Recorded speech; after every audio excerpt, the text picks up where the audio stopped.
এই দেশে ওনার লক্ষ লক্ষ মুরিদ। উনি নতুন একটা বই লিখছে, বইয়ের নাম শয়তান ধরার গর্জন। যেই বই পইরা নতুন কইরা লাখ লাখ মানুষ তান্ত্রিক হইতাছে। কিন্তু লালু ভাই, আশেপাশে তো কোনো তান্ত্রিক বা মুরিদ দেখতেছি না। আরে ওগুলা তো সব ফেসবুক আর টিকটকে।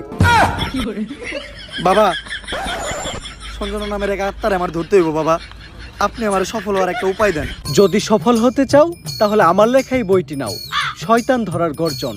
এই বইটি নেওয়ার সাথে সাথেই তোমার জীবনে থাকবে না কোনো অর্জন। আমি কথা দিয়ে কথা রেখেছি, শয়তান আসেনি তো ফিরে।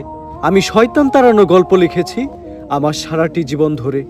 আমি অন্ধকারে মোমবাতি জ্বালিয়েছি, তবুও পাইনি ভূতের খোঁজ।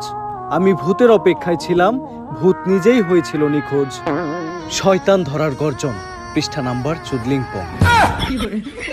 বাবা, এটা তো মন্ত্র না, ছন্দ কইলেন। মার্কেটে আপাতত ছন্দই চলে। বাবা, বইটা একটা আমারও লাগবো। দাম কত এটার?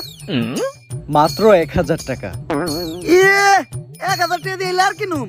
1000 টাকা হাতে নিয়ে ভূতের ডাক দিলে ভূত নিজেই চালতে লেগে পড়বো।